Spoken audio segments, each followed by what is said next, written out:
कुसुम अपने पति रामू के साथ रहती थी। उनके घर में काफी गरीबी थी। इस वजह से कुसुम काफी परेशान रहती थी, क्योंकि कुसुम के सपने बड़े बड़े थे, बड़े बड़े ख्वाब वहाँ देखा करती थी। और उसका पति ज्यादा कमा नहीं पाता था, वहाँ सब्जियां बेचा करता था। इस वजह से कुसुम हमेशा अपने पति पर गुस्सा रहती थी। उसका पति भी बेचारा सीधा था, इसलिए वह कुसुम से कुछ नहीं कहता। कुसुम उससे कहती, अजी आप तो कुछ करते भी नहीं हो। आपको पता है गांव में कितने लोग मेहनत करते हो, कितने पैसे कमाते हैं, आपसे तो कुछ होता भी नहीं है। मेरे कितने बड़े बड़े सपने वहाँ आपसे पूरे भी नहीं होते। हमेशा कुसुम अपने पति को ताना दिया करती थी। उसका पति सुबह होते ही सब्जी बेचने के लिए दूसरे गांव की तरफ जाया करता था। उसका पति काफी मेहनत करता था, साथ ही साथ वह ईमानदार था। कभी भी उसने किसी से बेईमानी नहीं की, इसी वजह से वह इतना गरीब था। लेकिन कुसुम उसे हमेशा बेईमानी करने को ही कहती थी। एक दिन की बात है, जब कुसुम घर में अकेली थी।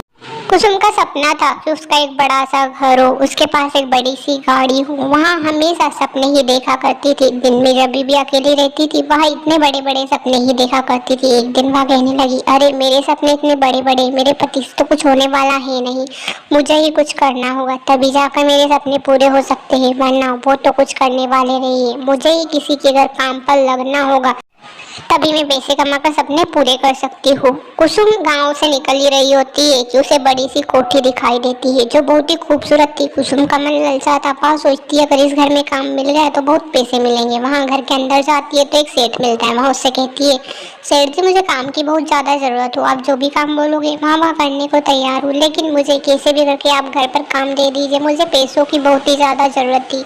सेठ भी देखने में बहुत ज्यादा पैसे वाला लग रहा था। वह कुसुम की तरफ देख ही जा रहा था। उसने उसे काम देने को कह दिया कि कल से तुम आ जाना और घर का काम कर लेना। काम कुछ नहीं है, बस तुम्हें घर का पोछा करना है और किचन का कुछ काम करना है, बाकी सब तो मेरे और नौकर कर लेंगे। कुसुम तैयार हो जाती है। दूसरी सुबह होते ही वह उसके घर की तरफ निकल पड़ती है। सेठ के घर पहुंचते ही वहाँ सारे घर का पोछा कर देती है और उसके बाद वहाँ किचन में काम करने लगती है। लेकिन सेठ उसके पीछे ही खड़ा था। जब तक कि कुसुम काम कर रही थी, सेठ उसे ताड़े ही जा रहा था। कुसुम को यह बात नहीं पता थी कि सेठ उसे पीछे से देख रहा था। असल में सेठ की नीयत कुछ साफ नहीं थी, वहाँ कुसुम की तरफ घूरे ही जा रहा था। कुसुम अभी कुछ समझ नहीं पा रही थी। दिन बीतते चले जाते हैं, लेकिन सेठ की आदतों में कोई बदलाव नहीं था। जब भी कुसुम उसे चाय देने जाती थी, वह अपने सामने खड़ा रखकर उससे घंटों तक बातें करता रहता था। कुसुम अभी तक उसकी नियत नहीं पहचान पाई थी। वहाँ उसे बोले ही जाता था और उसकी काफी तारीफ करता था।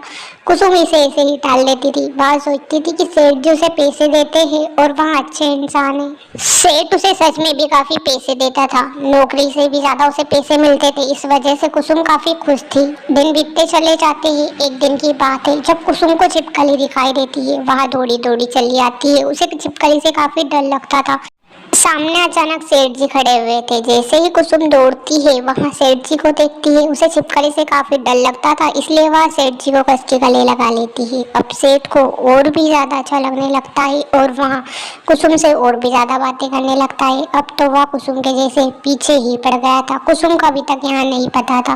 कुसुम थोड़ी ही देर बाद अपने घर की तरफ चल देती है। उसे यहाँ बात नहीं पता थी कि सेठ की दिमाग में क्या चल रहा है और क्या खिचड़ी पक रही है। वह तो अपने पैसे पाकर काफी खुश हो जाती थी। हर महीने उसे और ज्यादा पैसे मिलने लगे। कुसुम इससे और खुश होने लगे। एक दिन की बात है, जब अचानक सेठ उसके पास आया। सेठ कुसुम के बेहद करीब आकर कहता है, कुसुम मैं तुम्हें बहुत सारे पैसे दूंगा और तुम्हें खुश रखूंगा, तुम मेरे पास ही रह जाओ। वैसे भी तुम्हारा पति तो कुछ कमाता नहीं है और तुम्हें खुश नहीं रखता है। कुसुम कहती है, नहीं सेठ जी ऐसी बात नहीं है, वहाँ भले गरीब है लेकिन मुझसे प्यार करते हैं और मैं भी उनसे प्यार करती हूँ। उनको मैं धोखा नहीं दे सकती, मैं ऐसा सोच भी नहीं सकती जैसा कि आप बोल रहे हो।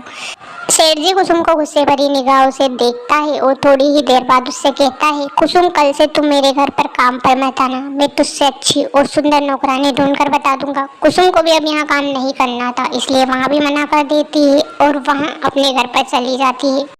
कुसुम भले ही सपने बड़े बड़े देखती थी, उसके ख्वाब बड़े बड़े थे, लेकिन उसने ये कभी नहीं सोचा कि वह अपने पति को धोखा देगी और वह अपने पति को धोखा दिए बिना उस काम से निकल जाती है और दूसरे ही दिन दूसरे अच्छे काम पर लग जाती है। कहानी पसंद आए तो चैनल को सब्सक्राइब करके वीडियो को लाइक जरूर से कर देना।